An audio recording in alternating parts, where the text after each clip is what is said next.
주님께서 탄생하신 이 성탄절 아침에 주일과 겹친 이날 하나님 앞에 나와서 예배하는 여러분과 여러분 가정 모두에게 하나님의 크신 은총이 함께하기를 축원합니다. 여러분은 어릴 때부터 신앙생활 하신 분이라면 성탄절의 추억들이 있겠죠. 어떤 추억들이 있는지 한번 떠올려 보시기를 바랍니다. 저는 성탄절 보다가 그 전날 이제 성탄 전야 축제를 하지요. 그것을 위해서 한 달 또는 두 달간 예전에는 이제 학교의 방학들도 일찍 했잖아요. 12월 초에 하고 늦어도 중순에 하고 했는데, 그래서 한두 달 성탄절 준비를 막 매일 밤 하죠. 매일 밤 교회에 와서 그때는 거의 톱밥 난로, 장작 난로, 이런 톱밥 난로 한 번씩 그냥 푹 주저앉을 때는 그냥 막 연기와 이게 막 푹 뿜어 나오죠. 예. 그 톱밥 난로에 그 가래떡을 가지고 와서 얹어 놓으면 배가 볼록하게 굽혀서 아주 고소하게 구워 먹으면서 찬양 연습, 연극 연습, 성경 구절도 암송하고 이런 여러 연습을 했던 그런 기억들이 납니다. 그때만 해도 연극이나 영화를 볼 수 있는 기회가 세상에서 별로 없기 때문에 교회에서 연극을 하는 것 자체만으로도 사람들에게 아주 기대감을 주었죠. 그러다 보니까 성탄절 전날 행사는 그야말로 교회에 나오지 않던 사람들도 다 많이 나와가지고 구경하는 그런 아주 큰 행사였습니다. 작은 마을에는 동네 축제와 같은 그런 거였죠. 그래서 또 다 거의 마룻바닥이고 신발 다 벗고 들어가고 신발이 그냥 엄청 그 입구에 쌓이죠. 그래서 신발을 잃어버리는 아이들도 있고, 그래서 그런 노래도 있어요, 그죠? 교회에 가면 신발을 잃어버리고 하여튼 그런 노래가 있는데 잘 생각이 안 나네요. 자, 이러던 이 성탄 풍경이 어느새 많이 바뀌었죠. 지금은 교회 밖에서도 문화 행사나 다양한 이벤트들을 엽니다. 단순히 구경하던 그런 때와 달리 스스로 참여하고 즐기는 그런 시대가 되었습니다. 그러다 보니 이제 사람들은 성탄절이라고 해서 꼭 교회를 찾지 않습니다. 막대한 자본이 받쳐주는 영화, 연극, 이벤트 이런 너무나 화려하고 즐거운 것들이 많기 때문입니다. 자, 그렇다면 우리는 성도로서 성탄절을 어떻게 맞이할 것인지 한 번쯤은 다시 생각해 보아야 하지 않겠습니까? 그래서 저는 오늘 그런 의미를 더 깊이 새겨보기 위해서 기쁨보다는 어두움이 드러나는 본문을 택했습니다. 예수님께서 공생의 첫걸음을 떼시는 시점에 고향 나사렛에서 안식일을 맞아서 회당을 찾으셨습니다. 그곳에서 예수님께서는 이사야 61장 1절에서 3절에 있는 말씀을 인용하시죠. 오늘 본문에서 인용하고 있습니다. 주 여호와의 영이 내게 내리셨으니 이는 여호와께서 내게 기름을 부으사 가난한 자에게 아름다운 소식을 전하게 하려 하심이라. 나를 보내사 마음이 상한 자를 고치시며 포로된 자에게 자유를, 갇힌 자에게 노임을 선포하며 여호와의 은혜의 해와 우리 하나님의 보복의 날을 선포하여 모든 슬픈 자를 위로하되 무릇 시온에서 슬퍼하는 자에게 화관을 주어 그 죄를 대신하며 기쁨의 기름으로 그 슬픔을 대신하며 찬송의 옷으로 그 근심을 대신하시고 그들이 의의 나무 곧 여호와께서 심으신 그 영광을 나타낼 자라 일컬음을 받게 하려 하심이라. 좀 길지요? 이 이사야에 있는 말씀을 오늘 누가복음에 인용하고 있습니다. 그래서 도대체 이게 무슨 뜻인가? 사람들이 그 해석을 듣고자 움직이지 않고 예수님을 쳐다보고 있었습니다.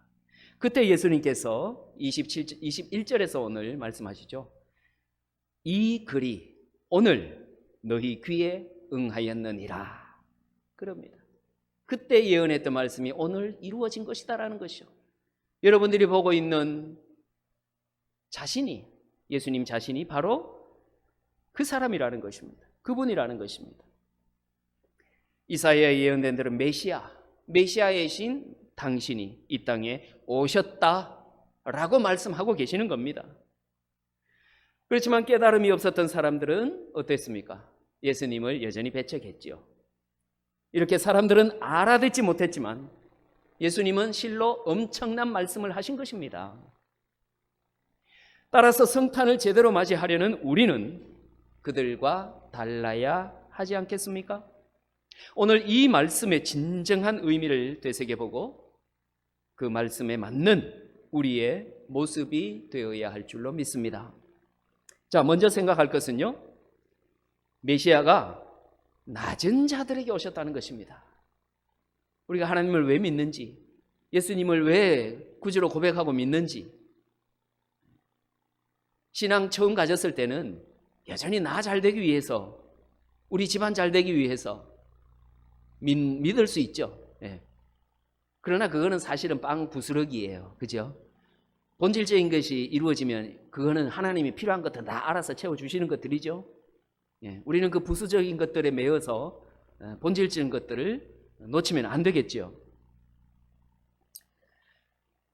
메시아라고 하는 말, 이것은 문자 그대로의 뜻은 기름 부음 받은 자이지요. 히브리어입니다. 헬라어로는 그리스도이고요. 우리말로는 구세주이지요. 세 가지가 다 같은 뜻입니다. 문자적인 뜻은 기름 부음 받은 자. 그 설명, 그 의미가 지칭하는 것은 바로 구세주죠. 자, 그리고 이사야 다른 부분에서 예언하듯이 그분은 또한 평강의 왕으로 이 땅에 오신다라고 했습니다. 평강의 왕. 이렇게 대단한 분이 계신 자리, 어떤 자리일까요? 아주 대단한 자리라고 우리는 생각하지 않겠습니까?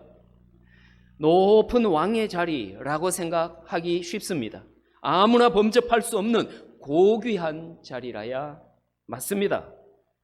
그런데 본문에서 뭐라고 말씀하고 있습니까?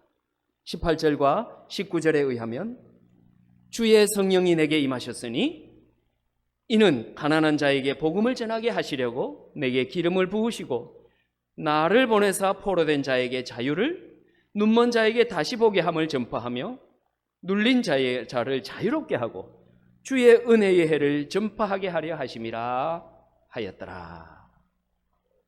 어디에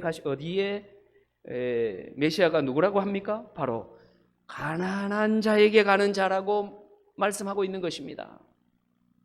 포로된 자, 눈먼 자, 눌린 자 다 포함하는 표현이 가난한 자입니다. 따라서 예수님은 가난한 자들을 위하여 이 땅에 오셨다는 말씀입니다. 이것이 중요합니다, 여러분. 이것이 중요합니다. 예수님은 높은 자리에 오신 분이 아니라는 점입니다. 낮은 자에게 오신 분입니다. 예수께서 이 땅에 오실 때에도 만왕의 왕이심에도 왕궁이 아니라 마구간에서, 왕좌가 아니라 구유에서 태어나셨습니다. 예수님의 생애도 마찬가지입니다. 권세 있는 자들에게 찾아가서 자신의 능력을 나타내지 않으셨습니다. 오히려 과부나 고아나 병자들에게 다가가셨습니다. 우리는 누구를 더 찾아가고 있습니까? 예수님께서는 그 가난한 자들을 찾아가셔서 그들의 친구가 되어 주셨습니다. 성탄을 맞아서 우리가 항상 먼저 생각해야 할 점은 바로 이 점이죠. 예수님이 가난한 자들에게 친구로 찾아오신 여기에서 기독교의 진리가 시작됩니다. 자, 그러면 이렇게 낮은 자로 오신 예수님, 우리가 어떻게 만날 수 있겠습니까? 낮은 자를 찾아가시니까 내가 낮은 자가 되어야 하지 않겠습니까? 그래야 예수님, 찾아오시는 예수님을 만나지요. 내가 낮은 자가 되어야만 합니다. 오늘 본문에 나오는 나사렛 사람들은 어떠했습니까? 그들이 얼마나 예수님과 가까웠습니까? 한 동네에서 자라며 늘 보아왔습니다. 하지만 그렇게 환경적으로 가까웠던 그들은 오히려 예수님을 제대로 보지 못하지 않습니까? 뭐라고 합니까? 야, 이거 우리 동네 목수 요셉의 아들 아니냐? 그러면서 비아냥거리고 배척하고 말았습니다. 그러니까 그들은 가난한 마음을 갖지를 못했습니다. 예수님께 늘 시비 걸고 대적했던 바리새인들 역시 성경대로 살려고 그렇게 노력을 했던 사람들이었지만 정작 약속대로 오신 메시아를 알아보지 못했습니다. 혹여 이 땅에 예수님이 오셨을 때 과연 우리는 알아볼 수 있을까요? 자신들의 노력을 더 크게 본 나머지 바리새인들은 자신들의 노력, 공로, 이게 다 그게 보였습니다. 가난한 마음이 안 보이는 거예요. 마찬가지로 우리 또한 아무리 교회에 가까이 살아도, 교회를 매일같이 들락거려도 우리 마음이 낮아지지 않으면 예수님을 만날 수 없는 것입니다. 그러므로 우리는 얼마나 자주 교회에 왔느냐, 이거를 자랑할 게 아니라 진정 가난한 자가 되어서 예수님을 바라보는 소망을 가졌는가, 이것을 생각해 보아야 합니다. 교회에서의 직분도 이러한 관점에서 생각해야 합니다. 수직적인 문화에 익숙한 우리 한국 사회가 그래 왔으니까요. 교회도 그런 문화에 익숙해져 왔었죠. 그래서 흔히 직분을 계급으로 여기는 경우가 많습니다. 아니라는 걸 머리로는 알면서 무의식 중에 그렇게 의식을 하게 됩니다. 아니죠. 그저 교회 일들, 더 중요한 일들을 맡은 자, 그 사람이 직분자일 뿐입니다. 권한의 권리, 권한의 확장으로 생각하는 순간 우리에게서 가난한 마음은 사라지게 됩니다. 그리고는 대접받으려고 하게 되죠. 목사님들도 목회 잘하다가 어느 시점에 가면 노회장 하려고 마음을 씁니다. 물론 누군가는 섬겨야 하니까 해야죠. 그런데 필요해서 섬겨주는 어떤 그 요청에 의해서 하는 거하고 안간 힘을 쓰고 내가 되려고 하는 거하고는 다르죠. 예. 어느 정도 교회가 커지면 이제는 또 총회장을 하려고 애를 씁니다.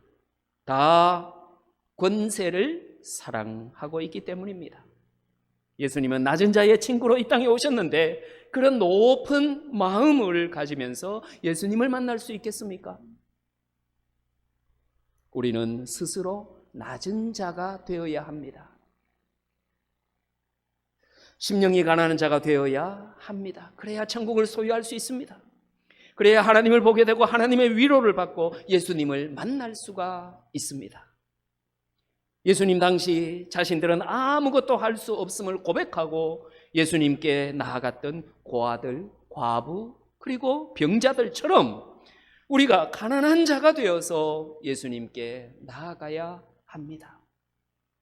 예수님만이 우리를 구원하신다라고 하는 사실을 깨닫고 그의 십자가를 온전히 바라보는 자가 되어야 하겠습니다. 이것이 가난한 마음, 낮은 자의 마음인 줄 믿습니다. 바리새인들처럼 우리 마음이 부자가 되어 있으면 예수님은 결코 우리에게로 찾아오시지 않습니다. 이미 가진 것이 많고 이미 누리는 것이 많기 때문에 그 가진 것, 누리고 있는 것을 의지하게 됩니다. 그래서 십자가를 제대로 바라보지 못합니다.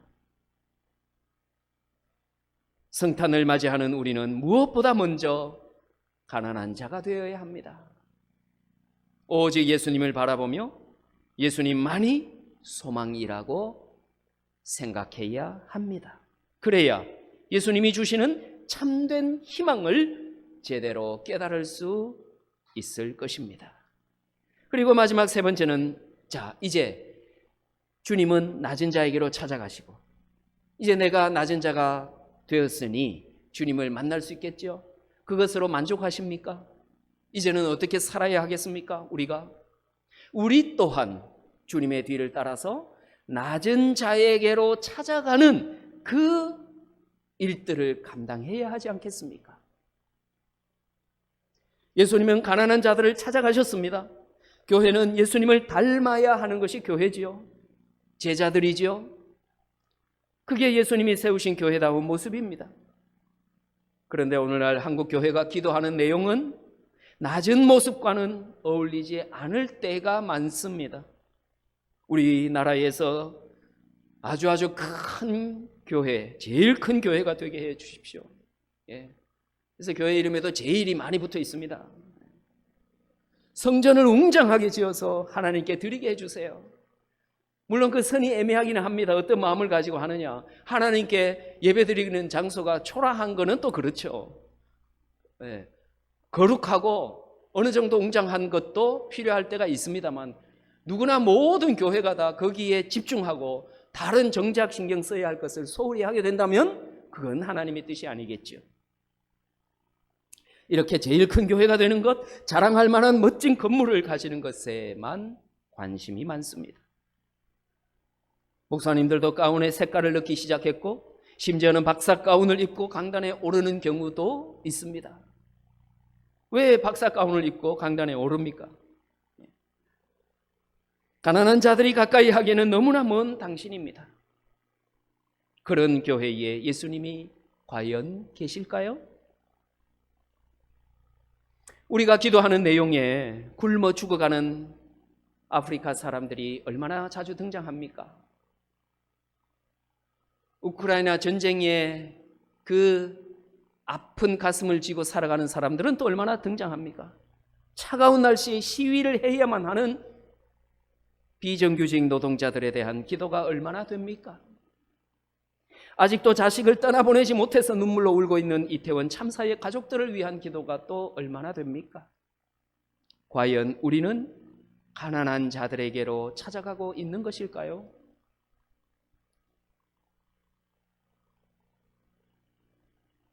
법조인들은 법의 잣대를 가지고 판단해야 합니다.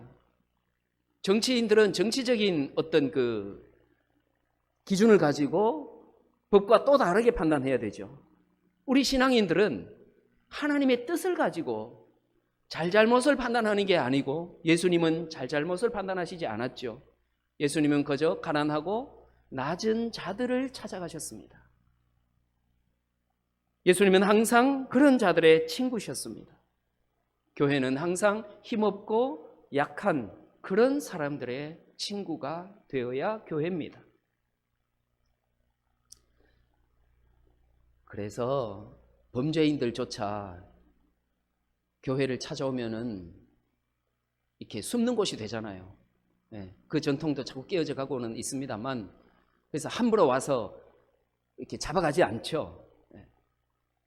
좀 나올 때까지 기다리기도 하고 시간적 여유도 주고 그럽니다.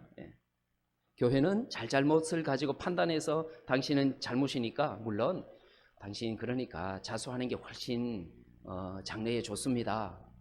당연히 설득하고 해야 되죠. 그러나 이 죄인이 여기 있습니다. 잡아가십시오. 이건 아니라는 말씀이죠.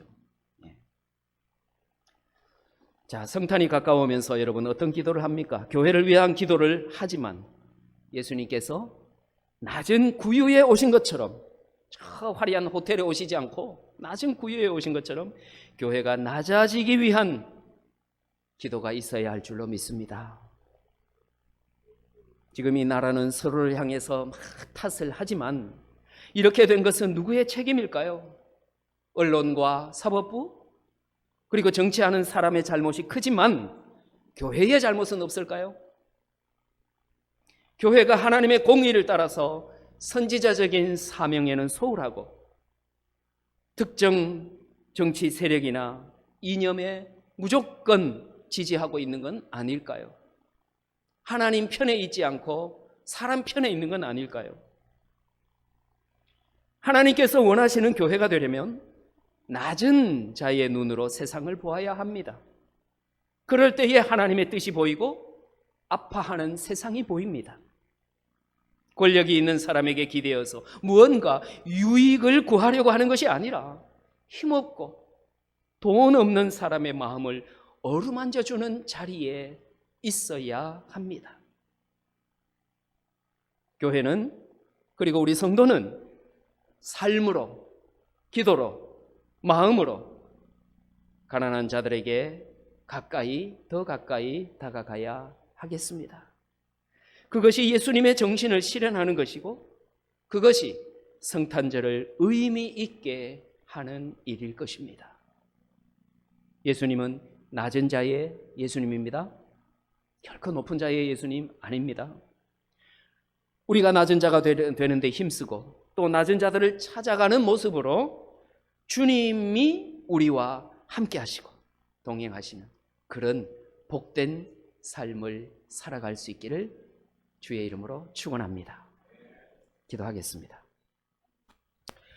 구원의 주 예수 그리스도의 은혜와 생명의 주 하나님의 사랑과 소망의 주 성령의 교통하심이 아기 예수님의 탄생을 축하하며 오신 주님의 뒤를 따라 낮은 자가 되고 낮은 자에게로 눈길과 발길을 향하기로 결심하고 삶의 자리로 들어가는 모든 주의 자녀들과 함께하여 주시기를 간절히 축원하옵나이다. 아멘.